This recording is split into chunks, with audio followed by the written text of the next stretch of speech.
ప్రతిక్షణం ప్రజల పక్షం NN25 న్యూస్ కి స్వాగతం. ముందుగా హెడ్లైన్స్.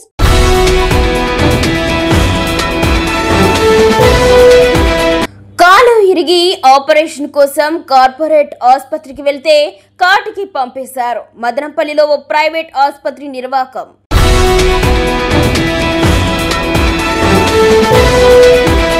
విశ్రమించని శ్రామికుడు ప్రజా సేవయే పరమావధిగా నియోజకవర్గ ప్రజల కోసం నిరంతరం పనిచేస్తున్న మదనపల్లి ఎమ్మెల్యే.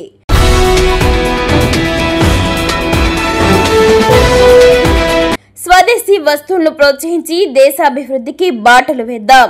మదనపల్లిలో జిల్లా ఆత్మ నిర్భర్ భారత్ కార్యశాల హాజరైన బీజేపీ శ్రేణులు. ఇక డీటెయిల్స్ చూస్తే హంగు ఆర్భాటాలకు తావు లేకుండా నిరాడంబరంగా నిత్యం ప్రజా సేవలో పునరంకితమవుతూ నియోజకవర్గ ప్రజల కోసం అనునిత్యం తపిస్తున్న మదనపల్లె శాసనసభ్యులు షాజహాన్ బాషా విశ్రాంతి ఎరుగక పేద ప్రజలకు ఏదో చేయాలనే తపనతో అనునిత్యం తన జీవితం ప్రజా సేవకే అంకితమంటూ ముందుకు వెళ్తున్నారు. పేద ప్రజల పట్ల మక్కువతో వారి కోసమే పుట్టిన నాయకుడు వలె నియోజకవర్గ అభివృద్ధిలో భాగంగా స్వార్థ రాజకీయాలను పక్కన పెట్టి కల్మషం లేని నాయకుడై ప్రభుత్వ పెద్దలను ఒప్పించి ఎన్నో అభివృద్ధి కార్యక్రమాలు చేపడుతూ పేద ప్రజల మన్ననలు పొందుతున్న ఎమ్మెల్యే షాజహాన్ బాషా నేడు మదనపల్లి గ్రామీణ మండలం అంకిశెట్టిపల్లి గ్రామం పప్పిరెడ్డి గారిపల్లి కాలనీలో 20 లక్షల రూపాయలతో సీసీ రోడ్ల నిర్మాణానికి భూమి పూజ కార్యక్రమంలో పాల్గొన్నారు. ఈ సందర్భంగా ఎమ్మెల్యే మాట్లాడుతూ నియోజకవర్గ అభివృద్ధి కోసం అనునిత్యం పనిచేసేందుకు తాను సిద్ధంగా ఉన్నానని, ముఖ్యమంత్రి చంద్రబాబు నాయుడు సారథ్యంలో మదనపల్లి నియోజకవర్గంలో మరెన్నో అభివృద్ధి పథకాలు తీసుకువచ్చి నియోజకవర్గ ప్రజలకు సేవలు అందిస్తానని తెలిపారు. ఈ కార్యక్రమంలో ఎమ్మెల్యేతో పాటు MPDO Taj Masroor, engineering AE Ramana, JV Ramana, Rayachoti Sashikumar, Raja, Somasekhar, Venu, Gurunath, engineering, సచివాలయ సిబ్బంది, స్థానిక తెలుగుదేశం పార్టీ కార్యకర్తలు పాల్గొన్నారు. కార్పొరేట్ ఆసుపత్రికి కాలు ఆపరేషన్ కు వెళ్తే కాటికి పంపేశారు. వ్యవసాయ పనులు చేసుకుంటూ కాలు విరిగిన ఓ మహిళను 60 కిలోమీటర్ల దూరంలోని కార్పొరేట్ ఆసుపత్రికి తీసుకువచ్చి కాలు బాగు చేయండి అడిగితే మత్తు మందు ఎక్కువ ఇచ్చి ఏకంగా కాటికి పంపేసిన ఘటన బుధవారం మదనపల్లిలో జరిగింది. వ్యవసాయ పనులు చేస్తూ జారిపడి కాలు విరగడంతో మదనపల్లి టౌన్ ఎన్టీఆర్ సర్కిల్ సమీపంలోని ప్రముఖ ఆర్థోపెడిక్ డాక్టర్ వద్దకు వచ్చారు. సగం వైద్యం చేసిన డాక్టర్ ఎన్టీఆర్ ఆరోగ్యశ్రీ ద్వారా ఆపరేషన్ చేయాలని నెపంతో ఎన్టీఆర్ సర్కిల్లోని 4 అంతస్తుల ఆసుపత్రికి తరలించారు. మెడికల్ టెస్టులు చేసిన అనంతరం ఆపరేషన్ చేయాలని కుటుంబ సభ్యులకు తెలిపారు. చదువురాని పల్లెటూరి ప్రజలు కొంత మొత్తం మెడికల్ టెస్టుల కోసం డబ్బులు చెల్లించి ఆపరేషన్ చేసేందుకు ఒప్పుకున్నారు. మంగళవారం రాత్రి ఆపరేషన్ చేసిన అనంతరం గంగులమ్మ తీవ్ర అస్వస్థకు గురైంది. ఠాగూర్ సినిమాలోని సీన్లు రిపీట్ చేస్తూ డాక్టర్లు పరుగులు పెట్టి గంగులమ్మ పరిస్థితి విషమించిందని చేతులెత్తేశారు. క్షణాల్లో గంగులమ్మ మృతి చెందడంతో కుటుంబ సభ్యులు ఆసుపత్రి సిబ్బందిపై కేకలు వేయడంతో పెద్ద ఎత్తున రగడ జరిగింది. బాధితులకు దళిత సంఘాలు, సిపిఐ నేతలు అండగా నిలవడంతో స్పందించిన 1వ పట్టణ పోలీసులు బాధితుల నుండి ఫిర్యాదు తీసుకుని కేసు నమోదు చేశారు. బుధవారం ఉదయం పత్రికల ప్రతినిధులకు సమాచారం అందడంతో పెద్ద ఎత్తున ఆసుపత్రి వద్దకు చేరుకున్నారు. ఇంతలోపు ఏం జరిగిందో ఏమో కానీ పెద్ద మనుషులు అన్ని మాట్లాడాలని బాధితులు నోరు మెదపకుండా మృతి చెందిన గంగులమ్మను అంబులెన్స్ లో స్వగ్రామానికి తరలించారు. ఈ కథలో ఏం జరిగిందో పాఠకులకు తెలిసిందనుకుంటున్నాం.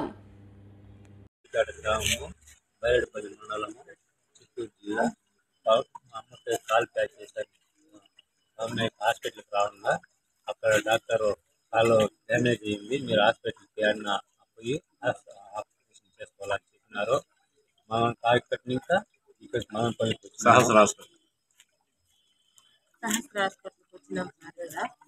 మళ్ళీ వాళ్ళు ఆరోగ్య కింద చేసుకుంటామని చెప్పిన తర్వాతే మేము ఇక్కడికి వచ్చినాం. మాకు బయట కనుక్కున్నాము, చేస్తామని చెప్పి ఇక్కడికి వచ్చినాం. వచ్చిన తర్వాత 3 రోజులు పెట్టుకున్నారు. ఇక్కడ 3 రోజులు పెట్టేసుకొని 3 రోజుల తర్వాత వాళ్ళు ఇంజక్షన్లు మాట్లాడి డబ్బులు కట్టించుకున్నారు. టెస్ట్లు అవి ఇవి చేసినారు. అంతా బాగుంది, హార్ట్ బాగుంది, అన్ని బ్లడ్ సరిపోయింది, అంతా బాగుంది, ఆపరేషన్ చేస్తామని చెప్పినారు. 3 రోజులు పెట్టుకున్న తర్వాత ఇక్కడికి మార్చినారు. మళ్ళీ మేము అడిగినాం, మేడం ఇక్కడే చేస్తామన్నారు కదా, ఆటకి ఎందుకు అంటే మా వాళ్ళే అక్కడ ఇక్కడ ఆరోగ్యశ్రీ లేదు, ఆడే చేస్తారు, అక్కడికి మా వాళ్ళే వస్తారు, వాళ్ళే చేస్తారు, ఇంకేం ప్రాబ్లం లేదు. ఇట్లా ఆరోగ్యశ్రీ లేదు, ఇక్కడికి మా వాళ్ళే మారుస్తారు, మా తరపునే మారుస్తాము, మా వాళ్ళే వచ్చి ఇక్కడ చేస్తారు, మా వాళ్ళు వచ్చి చూసి అన్ని చెకప్ లైన్ అయ్యి అంతా బాగుంది చేస్తాము, ఇంకేం ప్రాబ్లం లేదు. ఆయాసం ఎక్కువైంది, ఇంగ్లీష్లో అన్ని శరీరంలో కూడా పోతానే ఉంటుంది. అనుకోకుండా ఎక్కువగా ఆయాసం రావడం డాక్టర్లు మామూలుగా జరుగుతూ ఉంటాయి. ఇంతమందికి చేసినాం కానీ ఎవరికి జరిగిన ఆయనకే జరిగిందంటే మేము సక్రమంగా చేసినాము. అది మా ఒళ్ళు సహకరించారు. రాత్రి ఏమి గొడవ అయిందంటే ఏమి ఎందుకు గొడవ? ఆపరేషన్ చేసినారు కదా, ఇంత సడన్ గా ఇట్లా అయిపోవడానికి కారణం ఏంటి? ఎట్లయిపోయిందమ్మా? చనిపోయిందా? బాగుందా? చెప్పాలి కదా, రాదా? ఆ మాట రావాల నోట్లో చెప్పండి. చనిపోయింది. ఆ ప్రాబ్లం ఏమి, ఎందుకు జరిగింది ఇంత సడన్ గా? మాకు అన్ని బాగున్నాయని చెప్పినారు కదా మీరు, వెంటనే ఇట్లా అయిపోవడానికి కారణం ఏమి మాకు చెప్పాలా? దాని ప్రాబ్లం ఏమో మాకు తెలిసేటప్పుడు మేము బాడీ తీసేయలేదు అని చెప్పి బాడీ ఎత్తుకొని వెళ్ళిపోమన్నారా? చెప్పండి. మీరు హాస్పిటల్ తీసుకున్నారు, ఇక్కడ 600 తీసుకున్నారు, అంతే. మాకేం కాదు. పోవడానికి గల కారణం ఏంటి, ఆయనకి ఏం జరిగింది, ఏం ప్రాబ్లం అనేది తెలియాలి. డాక్టర్లు ఏం చెప్తున్నారమ్మా? అంతా బాగానే ఉంది, ఆపరేషన్ చేసినప్పుడు బాగానే ఉంది, అంతా సక్సెస్ అయింది, ఇట్లా అయిపోయింది, మేమేం చేసేది, ఏదో ప్రాబ్లం జరిగింది అని వాళ్ళు ఏదో వాళ్ళకి తెలిసిన విధంగా చెప్తున్నారు, కానీ మా కరెక్ట్ ఆన్సర్ ఎవరు చెప్పలేదు సార్. ఇప్పుడు జిల్లా ఎస్పీ శ్రీ ధీరజ్ కునుబిల్లి ఐపీఎస్ చిహ్నాల భద్రతపై తల్లిదండ్రులు అప్రమత్తంగా ఉండాలని సూచించారు. చెరువులు, నీటి కుంటలు, బోర్లు వంటి ప్రమాదకర ప్రదేశాలకు పిల్లలను వెళ్లనీయకూడదని హెచ్చరించారు. సైబర్ క్రైమ్, సోషల్ మీడియా మోసాలపై జాగ్రత్తగా ఉండాలన్నారు. పేకాట, కోడి పందాలు, గంజాయి, అక్రమ మద్యం, నాటుసారా విక్రయాలపై కఠిన చర్యలు తీసుకుంటామని, మహిళలు, చిన్నారులపై జరిగే నేరాలు, పోక్సో కేసులు, వేధింపులపై కఠిన చర్యలు తీసుకోవాలని పోలీస్ అధికారులను ఆదేశించారు. రౌడీ షీటర్లు, నేరస్తుల కదలికలపై ప్రత్యేక నిఘా కొనసాగుతోందని, ఎక్కడైనా గొడవలకు పాల్పడితే కఠిన చర్యలు తప్పవని హెచ్చరించారు. గ్రామాల్లో అనుమానాస్పద వ్యక్తులు కనపడితే వెంటనే పోలీసులకు సమాచారం ఇవ్వాలి. ప్రజల సహకారమే నేరాలను అరికట్టే అసలు బలం. ప్రజల భద్రతే మా ప్రథమ కర్తవ్యమని అన్నారు.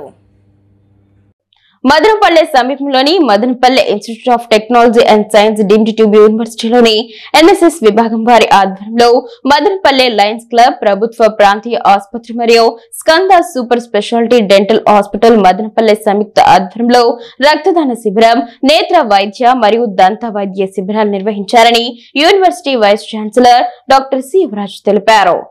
ఈ కార్యక్రమంలో ముఖ్య అతిథిగా పాల్గొన్న university pro chancellor Nadella Dwarakanath Naidu మాట్లాడుతూ విద్యార్థుల్లో సామాజిక సేవా భావన పెంపొందించడానికి ఇటువంటి ఆరోగ్య శిబిరాలు ఎంతో దోహదపడతాయని పేర్కొన్నారు. రక్తదానం అనేది అత్యుత్తమమైన సేవగా ఆయన పేర్కొన్నారు. ఈ కార్యక్రమంలో యూనివర్సిటీ విద్యార్థులు, అధ్యాపకులు, సిబ్బంది పెద్ద సంఖ్యలో పాల్గొని రక్తదానం చేయడమే కాకుండా ఉచిత నేత్ర పరీక్షలు, దంత పరీక్షలు చేయించుకున్నారు. ఈ సందర్భంగా వైద్య నిపుణులు నేత్ర ఆరోగ్యం, దంత పరిశుభ్రత మరియు సాధారణ ఆరోగ్యంపై అవగాహన కల్పించారు. లయన్స్ క్లబ్ ప్రతినిధి లయన్ గౌతమ్ రెడ్డి మాట్లాడుతూ సమాజ ఆరోగ్య రక్షణలో విద్యా సంస్థల పాత్ర ఎంతో ముఖ్యమని అన్నారు. ప్రభుత్వ ఆసుపత్రి వైద్యులు మరియు స్కంద హాస్పిటల్ నిపుణులు విద్యార్థులకు విలువైన వైద్య సూచనలు అందించారు. ఈ శిబిరంలో సేకరించిన రక్తాన్ని ప్రభుత్వ రక్త బ్యాంకులకు అందజేయనున్నారు. ఈ కార్యక్రమంలో principal doctor P Ramanathan, vice principal doctor C Kamal Basha, doctor Chennaiah, ప్రభుత్వ వైద్యాధికారి డాక్టర్ నవీన్, కంటి వైద్య నిపుణులు డాక్టర్ నివేదిత, దంత వైద్య నిపుణులు డాక్టర్ రెడ్డి అఖిల్, డాక్టర్ మేఘన, ఎన్ఎస్ఎస్ కోఆర్డినేటర్ పి రాజేష్, అధ్యాపకులు మరియు విద్యార్థులు పాల్గొన్నారు. ఆత్మ నిర్భర్ భారత్ అన్నమయ్య జిల్లా కార్యశాల బుధవారం మదనపల్లిలో జరిగింది. బీజేపీ అన్నమయ్య జిల్లా అధ్యక్షుడు సాయి లోకేష్ అధ్యక్షతన ఈ కార్యక్రమం జరిగింది. ఈ సందర్భంగా సాయి లోకేష్ మాట్లాడుతూ 2014 నుంచి ప్రారంభమైన నరేంద్ర మోడీ పరిపాలనలో నేటికి 11 సంవత్సరాలు పూర్తి చేసుకుని అభివృద్ధి వైపు వికసిత్ భారత లక్ష్యంగా 2047కి ఆర్థిక అభివృద్ధి సాధించి ప్రపంచ దేశాల్లో విశ్వగురువుగా మొదటి స్థానంలో నిలబడే విధంగా పరిపాలన కొనసాగుతుందన్నారు. అనంతరం ముఖ్య అతిథిగా హాజరైన కదిరి మాజీ శాసనసభ్యులు మిట్టా పార్థసారథి మాట్లాడుతూ అమెరికా ఆంక్షల తర్వాత ప్రధాని నరేంద్ర మోడీ పిలుపు మేరకు ఇంటింటా స్వదేశీ పేరుతో గ్రామ స్థాయిలో ఇంటింటా స్వదేశీ వస్తువులను ప్రోత్సహించడం ద్వారా కలిగే ప్రయోజనాలను వివరిస్తూ సోషల్ మీడియా మాధ్యమంగా వీధి నాటకాలు, ర్యాలీల ద్వారా అవగాహన కార్యక్రమాలు విస్తృతంగా కల్పించి తద్వారా విదేశీ మారక ద్రవ్యాలు నిల్వలు పెరిగే విధంగా మరియు చేతి వృత్తులు, హస్తకళలపై ఆధారపడి జీవిస్తున్న వారి జీవితాల్లో వెలుగులు నింపే విధంగా ప్రతి ఒక్కరూ చిన్న వ్యాపారస్తులు కూడా విదేశాల నుంచి వచ్చే వస్తువులు కాకుండా స్వదేశంలో తయారయ్యే వస్తువులను విక్రయించే విధంగా ప్రోత్సహించాలని కోరారు. ఈ కార్యక్రమంలో బీజేపీ సీనియర్ నాయకులు చెల్లపల్లి నరసింహారెడ్డి, శాసన మండలి డిప్యూటీ చైర్పర్సన్ జకియా ఖానం, జిల్లా ప్రధాన కార్యదర్శి ఆత్మ నిర్భర్ భారత్ అభియాన్ జిల్లా కన్వీనర్ పులిరెడ్డి, నరేంద్ర కుమార్ రెడ్డి, జిల్లా కో కన్వీనర్లు Rammohan, Cheela Srinivas Yadav, Adilakshmamma, Kisan Morcha Rayalaseema zonal incharge Bosuri Kiran Kumar, Rajampet parliament Mahila Morcha నాయకురాలు బాలజ్యోతి, బండి ఆనంద్, పిల్ల స్వామి నాయక్, బర్నేపల్లి రవికుమార్, నిమ్మనపల్లి పురుషోత్తం, శోభారాణి, బాలజ్యోతి, మఠం కిరణ్ కుమార్, పూల నాగరాజు పెద్ద ఎత్తున బీజేపీ కార్యకర్తలు పాల్గొన్నారు. మన వార్డు మన బాధ్యత కార్యక్రమం చేపట్టిన పొంగనూరు ఎస్డిపిఐ నాయకులు. నేడు ఎస్డిపిఐ పార్టీ పొంగనూరు నియోజకవర్గ అధ్యక్షులు సిద్దిక్ మరియు కార్యదర్శి ఆసిఫ్ ఆధ్వర్యంలో పట్టణంలోని చెంగలపురం రోడ్ అబూబక్కర్ మసీద్ నందు కార్యక్రమం నిర్వహించడం జరిగింది. ఈ సందర్భంగా పార్టీ నాయకులు, కార్యకర్తలు వార్డులోని ప్రతి ఇంటింటికి వెళ్లి ప్రజలతో మాట్లాడి రాష్ట్ర మరియు కేంద్ర పథకాలు ప్రజలకు అందుతున్నాయా లేదా అని విచారించి ప్రజా సమస్యలు అడిగి తెలుసుకున్నారు. ఈ సందర్భంగా నియోజకవర్గ కార్యవర్గ సభ్యులు కెఎస్ చాంద్ భాషా మాట్లాడుతూ మన వార్డు మన బాధ్యత కార్యక్రమం గత 2 రోజుల నుండి చేస్తున్నాము. ఇందులో ప్రధానంగా ప్రజల నుండి ఎన్నో సమస్యలు వచ్చాయి అని అన్నారు. ప్రధానంగా రేషన్ బియ్యం సరఫరా. గత ప్రభుత్వంలో 1వ తేదీకి ఇంటి దగ్గరికి బియ్యం బండి వచ్చేది, కానీ ఇప్పటి వరకు ప్రజలకు బియ్యం అందలేదు. దీనికి కారణం రేషన్ షాపులు సమయానికి తెరవడం లేదు. షాపులు ఎప్పుడు తీస్తున్నారో, ఎప్పుడు మూస్తున్నారో ప్రజలకు తెలియడం లేదు అని ప్రజల నుండి తెలుస్తుందన్నారు. ఈ సమస్యలపైన తహసీల్దార్ని కలిసి అర్జీ ఇవ్వడం జరుగుతుందని, దీనిపై స్పందించి వెంటనే చర్యలు తీసుకోవాలన్నారు. అదేవిధంగా పట్టణంలో ప్రధానంగా రోడ్లు, కాలువ సమస్యలు ఉండడం వల్ల వర్షాల కారణంగా వర్షపు నీరు రోడ్డుపైనే నిలుస్తుంది.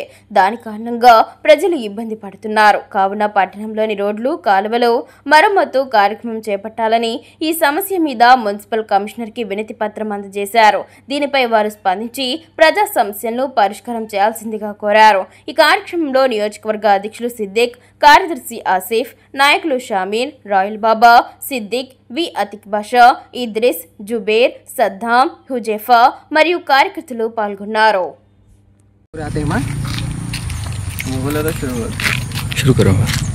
పొంగనూరు పట్టణ ప్రజలకి అస్సలాం వాలేకుం మరియు అందరికీ నమస్కారము.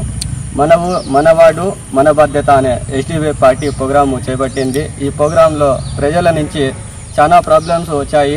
దానిలో చాలా ఎక్కువగా రేషన్ డీలర్షిప్ ప్రాబ్లమే కనిపిస్తుంది ప్రజల్లో.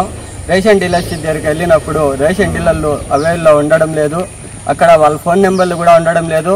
వాళ్ళు షేప్ ఏ టైంలో తీస్తున్నారు, ఏ టైంలో మూస్తున్నారు అనేది కూడా ప్రజలకి అసౌకర్యంగా కలుస్తుంది. అదే గత ప్రభుత్వం చూసినట్లయితే ప్రతి వీధికి వచ్చి బండిలో రేషన్ డీలర్లు వచ్చి స్టోర్ మొత్తం ఇచ్చేసి వెళ్ళేవారు. కానీ ఈ ప్రభుత్వంలో అలా లేకుండా రేషన్ డీలర్లు.